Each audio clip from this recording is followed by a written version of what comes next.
नमस्कार, विशेष में आपका स्वागत है। मैं हूं आरफा खानम शेरवानी। हम सीधे आ रहे हैं आपके पास ढाका से और आज विशेष में हम बात करेंगे भारत और बांग्लादेश रिश्तों के बारे में। प्रधानमंत्री नरेंद्र मोदी के 2 दिनों के बांग्लादेश दौरे में क्या कुछ हासिल हुआ है, किस तरह से जो ऐतिहासिक समझौता हुआ है जिसको लैंड बाउंड्री एग्रीमेंट कहा जा रहा है, जिसमें दोनों देशों के बीच जमीनों की अदला बदली होगी, किस तरह से दोनों देशों के रिश्तों को नई ऊंचाइयां मिलेंगी, नई मजबूती मिलेगी अगले आधे घंटे के दौरान।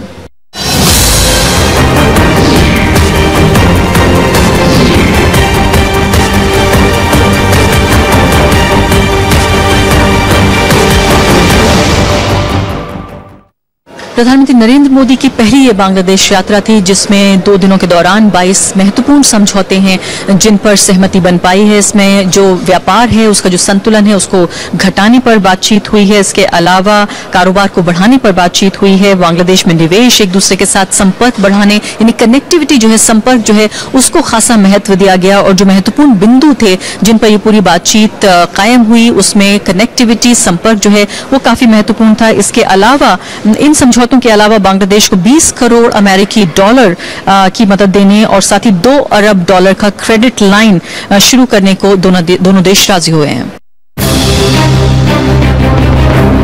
प्रधानमंत्री नरेंद्र मोदी का बांग्लादेश दौरा कई मायनों में ऐतिहासिक रहा। इस दौरे ने दोनों देशों के रिश्तों को नए सोपान पर पहुंचा दिया। फिर बात चाहे सीमा समझौते की हो या जल और सड़क मार्ग से दोनों देशों को जोड़ने की पहल, हर क्षेत्र में प्रधानमंत्री नरेंद्र मोदी ने पड़ोसी मुल्क बांग्लादेश को करीब लाने की कोशिश की है। दोनों देशों ने 22 समझौतों पर दस्तखत किए। भारत ने बांग्लादेश को 2 अरब डॉलर की सहायता देने की घोषणा की। We are pleased to extend another line of credit of $2 billion to support infrastructure and other development activities in Bangladesh. Bharat और बांग्लादेश के बीच सबसे अहम सीमा समझौता हुआ। समझौते के तहत भारत ने बांग्लादेश को 17,160 एकड़ जमीन दी है और बांग्लादेश ने भारत को 7,110 एकड़ जमीन दी है। इससे दोनों देशों की सीमाएं बदल गई हैं। एक अहम समझौता आंतरिक जल परिवहन को लेकर हुआ।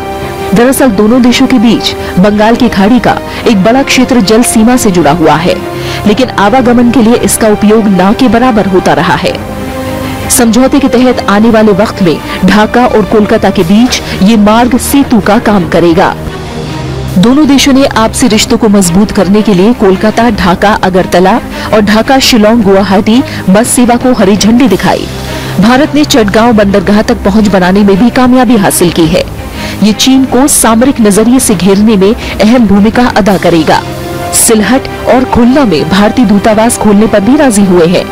बांग्लादेश भी गुवाहाटी में अपना दूतावास शुरू करेगा। इसके साथ ही बांग्लादेश में विशेष आर्थिक जोन बनाने पर भी सहमति बनी। भारतीय जीवन बीमा निगम बांग्लादेश में कारोबार भी शुरू करेगा। साथ ही दोनों देश मानव तस्करी रोकने और जाली मुद्रा पर लगाम लगाने के लिए मिलकर काम करेंगे। To operationalize the supply of 100 megawatts of power from India, including from the Palatana power plant. Our Prime Minister agreed in principle to Bangladesh's proposal, to consider Bangladesh's proposal to allow import from India to Bangladesh of additional power in a phased manner through construction of an additional grid interconnection on the western side of Bangladesh. दोनों देशों ने आतंकवाद के खिलाफ मिलकर लड़ाई लड़ने पर जोर दिया। प्रधानमंत्री शेख हसीना ने कहा कि बांग्लादेश आतंकवाद से कोई समझौता नहीं करेगा এবং এই বিষয়ে পারস্পরিক সহযোগিতা বজায় রাখার বিষয়ে আমরা আমাদের অঙ্গীকার পুনর্ব্যক্ত করেছি।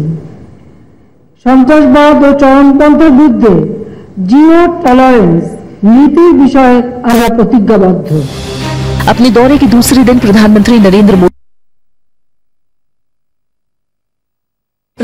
नरेंद्र मोदी की बांग्लादेश यात्रा का जो सेंटर पीस रहा, जो केंद्र बिंदु रहा, वो था लैंड बाउंड्री एग्रीमेंट। ये काफी महत्वपूर्ण ये जो समझौता रहा है जो करीब करीब पिछले 4 दशक से लगातार अटका हुआ था। 2011 में लगभग तय पा गया था, लेकिन तब राज्य सरकार पश्चिम बंगाल की इस पर सहमत नहीं हुई थी और तब नहीं हो पाया था। यूपीए के दौरान लिखा गया, जिस तरह से ड्राफ्ट लिखा गया था उसी को आगे बढ़ाया गया।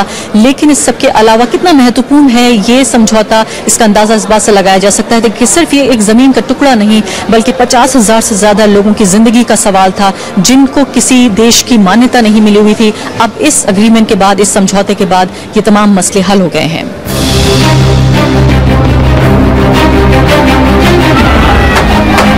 कूच विहार में जश्न का ये माहौल बयां कर रहा है कि भारत बांग्लादेश के बीच समझौते को लेकर लोगों में कितनी खुशी है।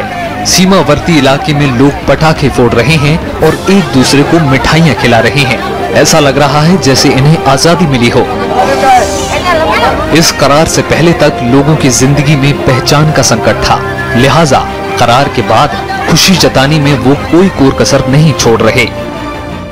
नरेंद्र मोदी एवं राज्य मुख्यमंत्री ममता बंदोपाध्याय दिखे ताके ढाका सफर करार पर আমরা নিশ্চিত হব যে ছিটমহল বিনিময় প্রক্রিয়াটা যে আমরা মুক্তি পাবো এই ছিটমহল বন্দি জীবন থেকে এবং যাদের 5 বছর বয়স নেই তাদের মিথ্যা পরিচয় দিয়ে নকল বাবা মা সাজিয়ে আর স্কুলে নাম এডমিশন বা পড়াশোনা করতে হবে না, তারা অরিজিনাল মানে নিজের বাবাকে বাবা সাজিয়ে এডমিশন নাম এডমিশন করতে পারবে।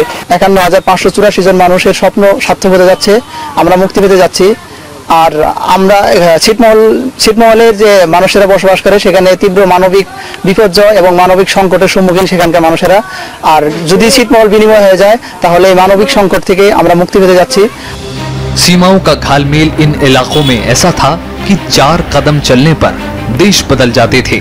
जाहिर है यहाँ रहने वालों को घुसपैठिया का तमगा लगने का डर हमेशा सताता रहता था। अब समझौता हो चुका है और सीमा की साफ साफ पहचान भी, लिहाजा करीब 51,000 लोगों की रोजाना की मुश्किलें थम गईं। दोनों देशों ने जिस तरह का उत्साह दिखाया और बीते 41 साल से अटके इस समझौते को अंजाम दिया, उससे भारत और बांग्लादेश के बीच दोस्ती और बढ़ने की उम्मीद है। प्रधानमंत्री नरेंद्र मोदी ने इसे ऐतिहासिक घटना बताते हुए इसकी तुलना बर्लिन की दीवार ढहने से की। यहाँ के किसी राइटर ने लिखा था, मैं पूरा तो पढ़ नहीं पाया हूं लेकिन हेडलाइन पढ़ी। उन्होंने बांग्लादेश और भारत की जमीन की समझौते को बर्लिन की दीवार गिरने की घटना के साथ तुलना की है। मैंने कहा, मैं कहता हूं बहुत बड़ी सोच के साथ उन्होंने रखा है। इस समझौते के बाद बांग्लादेश को 17,160 एकड़ में 111 गलियारे मिलेंगे, जिसमें 37,369 लोग रहते हैं, जबकि बदले में भारत को 7,110 एकड़ के 55 गलियारे मिलेंगे, जिसमें 14,215 लोग रहते हैं। यहाँ कई इलाके ऐसे हैं जो दूसरे देश की सीमा से पूरी तरह घिरे हैं और आने जाने के लिए कोई रास्ता नहीं है। समझौते के बाद इन्हें एक दूसरे का हिस्सा मान लिया जाएगा। पश्चिम बंगाल सहित पूर्वोत्तर राज्यों में इस करार को लेकर खुशी का माहौल है। This is a positive development. It's a long pending dispute and problem that has been now sorted out. It is a good thing. Both the countries will be benefited by this.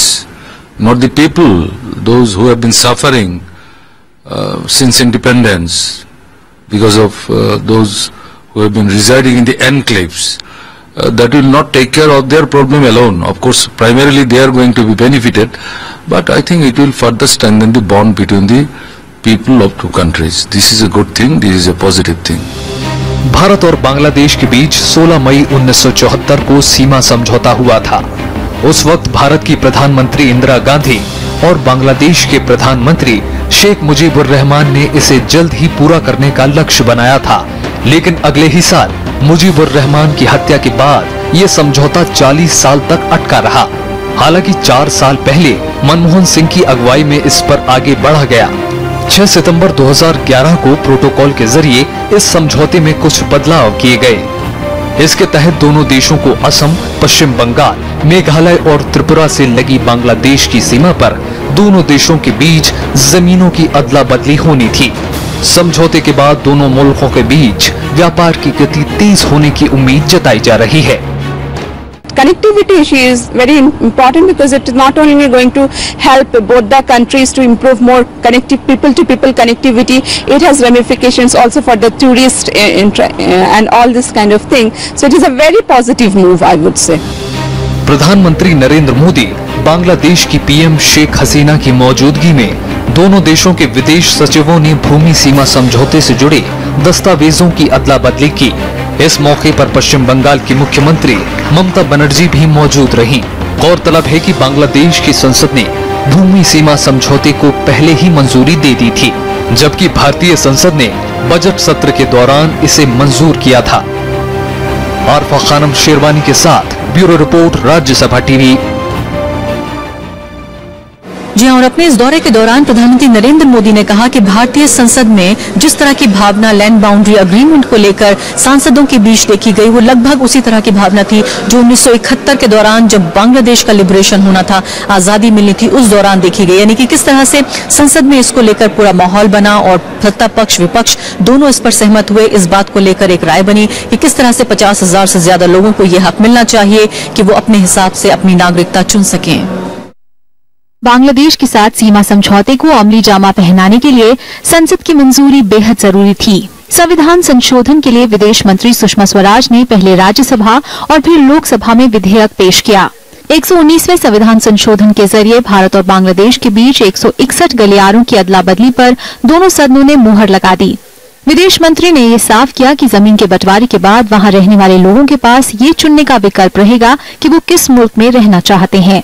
जब Bangladesh enclave के लोग Indian enclave में चले जाएंगे और Indians Bangladesh में चले जाएंगे, तो वो जो चीजें बाद में प्रकट होंगी उसका क्या होगा। तो पहले तो मैं सबसे पहले आपको बता दूं, जनसंख्या की अदला बदली नहीं हो रही है।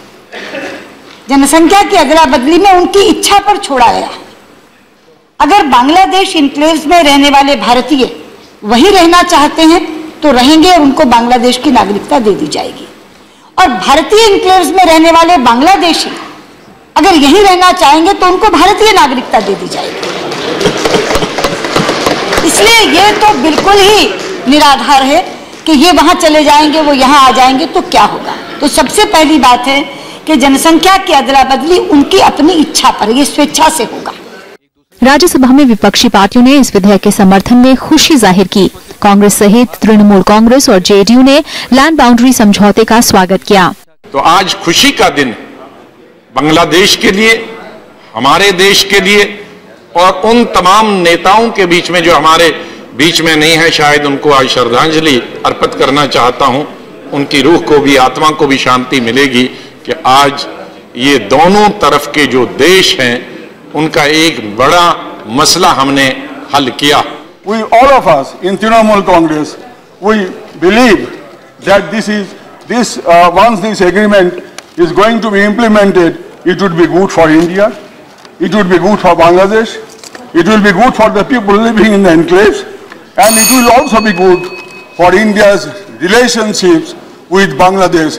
And we sincerely expect and believe. हमारे इमोशंस भी बांग्लादेश के साथ बहुत गहरे हैं और बाकी सब चीज जो राम गोपाल जी बोल रहे थे, मैं सोचता हूं कि वो सब चीजों पर चर्चा, आपकी चर्चा में मैं शरीक था।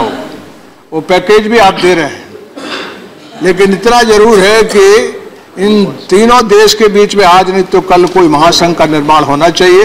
राज्यसभा में यह विधेयक कई मायनों में ऐतिहासिक रहा। सदन में एक भी वोट इसके खिलाफ नहीं पड़ा। संसद के ऊपरी सदन से पारित होने के बाद जब इसे लोकसभा में पेश किया गया तो विदेश मंत्री ने वहां सांसदों से भावनात्मक अपील की। सर्वसम्मति द्वारा इस बिल को पारित किया गया, एक भी नो नहीं, एक भी एब्सटेंशन नहीं, यानी न कोई पीला बटन दबा न कोई लाल बटन दबा, केवल हरा बटन दबा करके कल लोगों ने इस बिल को पारित किया। और ये बात मैं इसलिए कह रही हूं कि इससे बांग्लादेश में ये संदेश गया कि जहां तक भारत और बांग्लादेश के बीच अच्छे संबंधों का ताल्लुक है, भारत के तमाम राजनीतिक दल एक हैं, उनमें से किसी के अंदर भी कोई दूसरा रुख नहीं है। और ये बात मैं इसलिए कह रही हूं कि मैं अनुरोध कर सकूं आप सबसे भी कि आज जब लोकसभा में ये बिल पारित हो तो जो सद्भावना कल राज्यसभा में दिखाई दी वही अगर आज यहाँ लोकसभा में भी दिखाई देगी तो बांग्लादेश को एक बहुत बड़ा शुभ संदेश जाएगा। लोकसभा में इस विधेयक पर चर्चा की शुरुआत करते हुए एनसीपी सांसद अधीर रंजन चौधरी ने सरकार की मंशा पर सवाल भी उठाए। उन्होंने सरकार पर आरोप लगाया कि पहले सरकार गुपचुप तरीके से असम को इसके दायरे से बाहर रखना चाहती थी और वहां दूसरे नियम के तहत सीमा समझौते की राह खोलने की योजना बना रही थी। Minister Tarun Gogoi expressed surprise at the reported decision of the government of India not to include clauses relating to Assam sector in the protocol ratified by the Parliament without consultation with the government of India. इसका मतलब क्या है? इसका मतलब ये है कि आप असम को बाहर रख के ये करना चाहते थे क्योंकि असम में इलेक्शन था। Yes. बीजेपी सांसद एस आलूवालिया ने भारत और बांग्लादेश के संबंधों पर विस्तार से चर्चा की। उन्होंने दोनों देशों के बीच सांस्कृतिक एकजुटता का हवाला दिया और कहा कि दोनों तरफ के आवाम एक दूसरे के काफी करीब हैं। আমাকে আমার তৎকালীন প্রধানমন্ত্রী ভারতরত্ন অটল বিহারী বাজপেয়ীজির কথা উনি নিজের লাহোর যাত্রায় বলেছিলেন যে we can change history but not geography, we can change our friends but not our neighbors। TMC और वाम दलों ने इस विधेयक का स्वागत किया। इससे पहले 2013 में जब इस विधेयक को पिछली यूपीए सरकार ने सदन में पेश किया था तो बीजेपी, टीएमसी और असम गण परिषद ने इसका तीखा विरोध किया था, लेकिन बदली परिस्थिति में सभी पार्टियां इसके पक्ष में खड़ी दिखीं। Bureau report, Rajya Sabha TV. बाकी की भूमि की सीमा बहुत सारे मुद्दे हैं जो सुलझा लिए गए, लेकिन कुछ मुद्दे ऐसे हैं जो अभी भी लंबित हैं, जिसमें तीस्ता नदी का मुद्दा भी लंबित है। अभी फिलहाल प्रधानमंत्री नरेंद्र मोदी ने इस बात के संकेत दिए हैं कि इस पर काम जारी है और जल्द ही सुलझाने की उम्मीद की जा सकती है। साफ तौर पर अगर देखा जाए तो ये मुद्दा भी तकरीबन पिछले 18 साल से लगातार लंबित है, सुलझाने की दिशा में है। इसके अलावा भी साझा रूप से बहने वाली करीब 54 नदियां हैं जिनके जल बंटवारे को लेकर भी लगातार चर्चा हुई है। प्रधानमंत्री मोदी ने साफ तौर पर यह कहा कि पानी जो है वो इंसानियत से जुड़ा हुआ है, ये कोई ऐसा मुद्दा नहीं है जिस पर राजनीति हो सके, यानी कि पूरी तरीके से इच्छा शक्ति है भारतीय सरकार के अंदर जिससे कि वो तीस्ता नदी का जो मुद्दा है उसे हल करना चाहती है और साथ साथ दूसरे भी पानी से जुड़े हुए जो लंबित मुद्दे हैं उन्हें भी।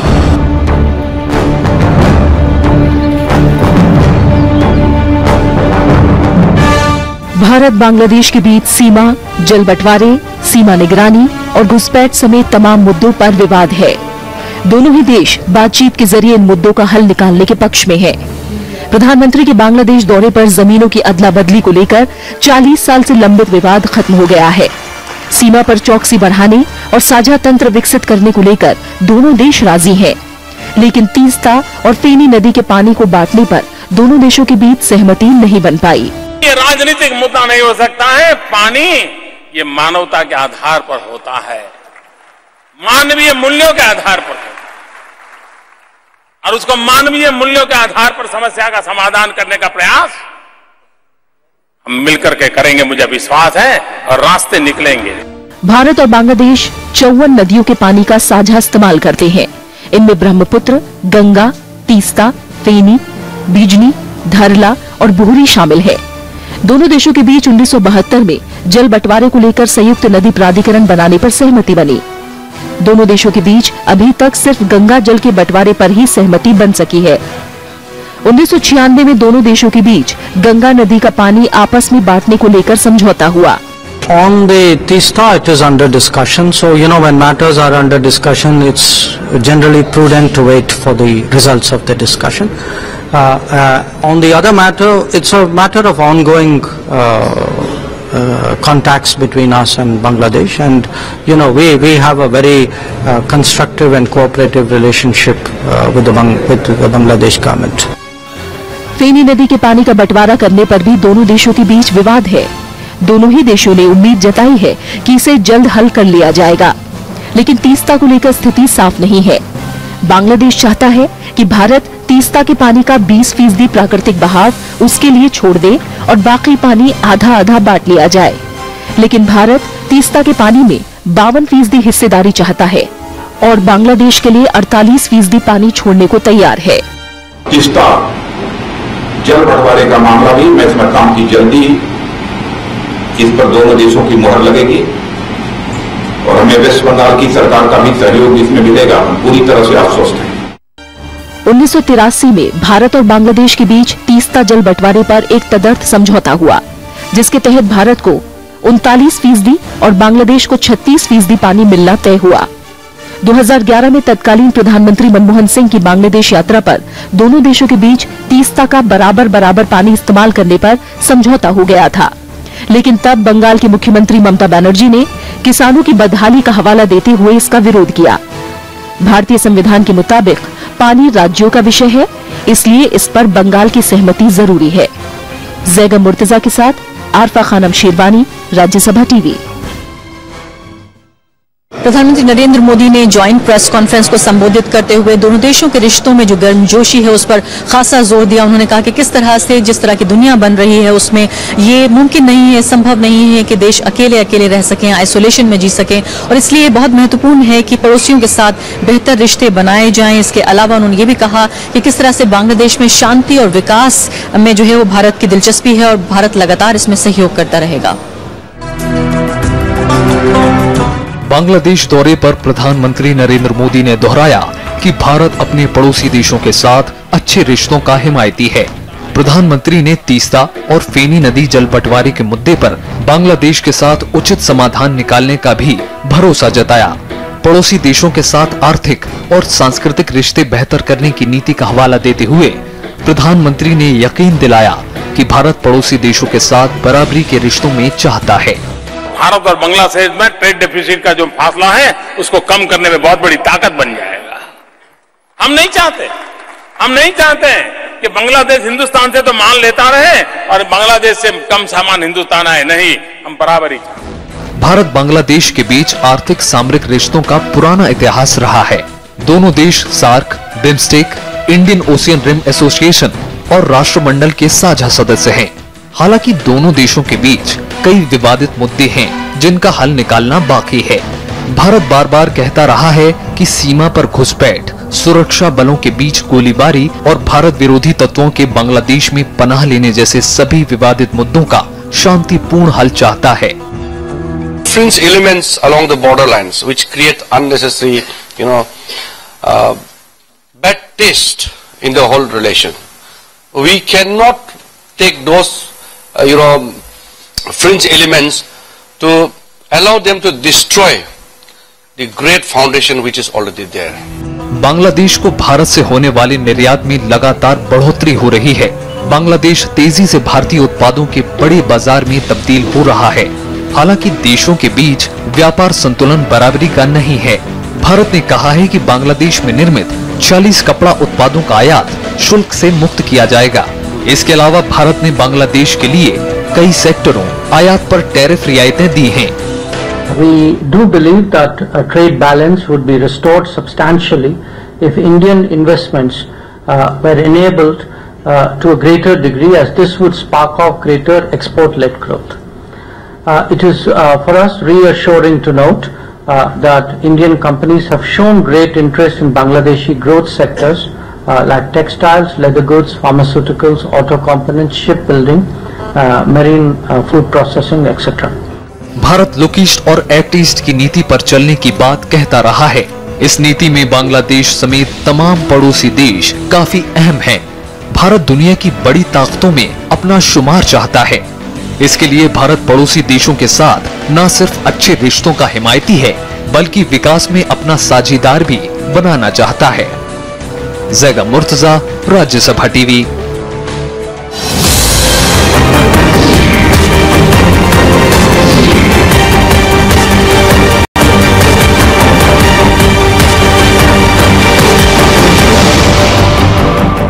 जिस तरह से भारत और बांग्लादेश ने मिलकर इतने पुराने सीमा विवाद को हल किया है, जाहिर है इतिहास उन्हें इस बात के लिए हमेशा याद रखेगा। अब जरूरत इस बात की है कि जो गुडविल जनता के बीच तैयार हुई है उसी पर एक नई इमारत खड़ी की जाए।